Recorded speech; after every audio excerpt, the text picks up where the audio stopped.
Basic Appraisal Principles, page 231. Chapter 9, Conveying Ownership.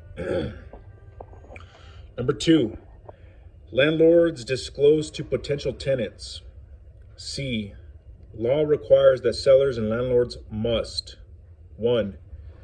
Disclose the location of any lead-based paint in both the dwelling unit and the common areas, if applicable. Number 2, provide a copy of any report concerning lead-based paint in the home if it has been inspected. And 3, give buyers or tenants a copy of a pamphlet on lead-based paint prepared by the U.S. Environmental Protection Agency. D, appraiser perspective. Number 1, presence of lead-based paint found through disclosures or inspections.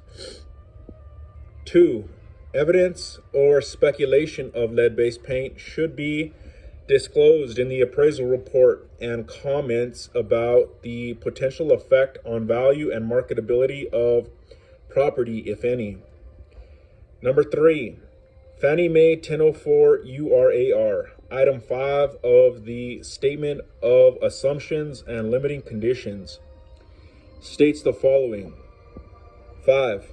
The appraiser has noted in this appraisal report any adverse conditions such as needed repairs, deterioration, the presence of hazardous wastes, toxic substances, etc., observed during the inspection of the subject property, or that he or she became aware of during the research involved in performing this appraisal, unless otherwise stated in this appraisal report. The appraiser has no knowledge of any hidden or unapparent physical deficiencies or adverse conditions of the property, such as, but not limited to, needed repairs, deterioration, the presence of hazardous wastes, toxic substances, adverse environmental conditions, etc., that would make the property less valuable, and has assumed that there are no such conditions and makes no guarantees or warranties, express or implied. The appraiser will not be responsible for any such conditions that do exist, or for any engineering or testing that may be required to discover whether such conditions exist, because the appraiser is not an expert in the field of environmental hazards. This appraisal report must not be considered as an environmental assessment of the property.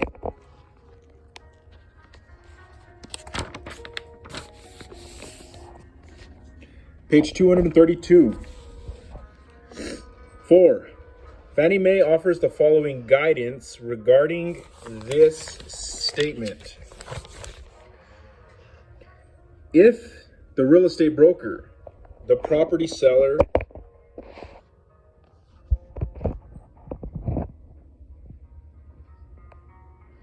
the property purchaser, or any other party to the mortgage transaction informs the lender that an environmental hazard exists in or on the property or in the vicinity of the property, the lender must disclose that information to the appraiser and note the individual mortgage file accordingly. We also require the lender to disclose such information to the borrower and to comply with any state or local environmental laws regarding disclosure. When the appraiser has knowledge of any hazardous conditions, whether it exists in or on the subject property or on any site within the vicinity of the property, such as the presence of hazardous waste, toxic substances, asbestos-containing materials, urea, formaldehyde insulation, radon gas, etc., he or she must note the hazardous condition in the appraisal report and comment on any influence that the hazard has on the property's value and marketability. If it is measurable through an analysis of comparable market data as of the effective date of the appraisal, and make appropriate adjustments in the overall analysis of the property's value. We do not consider the appraiser to be an expert in the field of environmental hazards. The typical residential real estate appraiser is neither expected nor required to be an expert in this specialized field.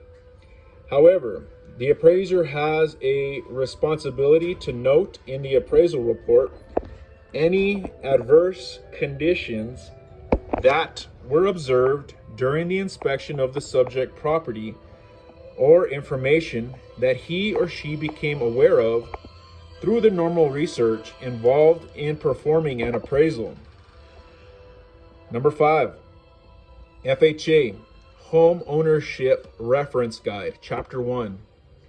Number 1, general requirements for all properties built before January 1st, 1978. The appraiser must inspect all interior and exterior surfaces, such as walls, stairs, deck, porch, railing, eaves, windows, doors, fences, detached garages, and other outbuildings, and appurtenant structures for defective paint surfaces, for instance, chipping, peeling, or flaking paint, and report defective conditions in the appraisal report. 2, for condominium units, the appraiser needs to inspect the interior of the unit and exterior surfaces and appurtenant structures of the specific unit being appraised. 3, refinances with an appraisal are also subject to this inspection and abatement procedure. Page 233. K, homestead rights. Number 1, laws vary by state. 2, provides family of deceased homeowner limited protection from forced sale by unpaid creditors. 3, objective is to protect the family home from financial misfortune.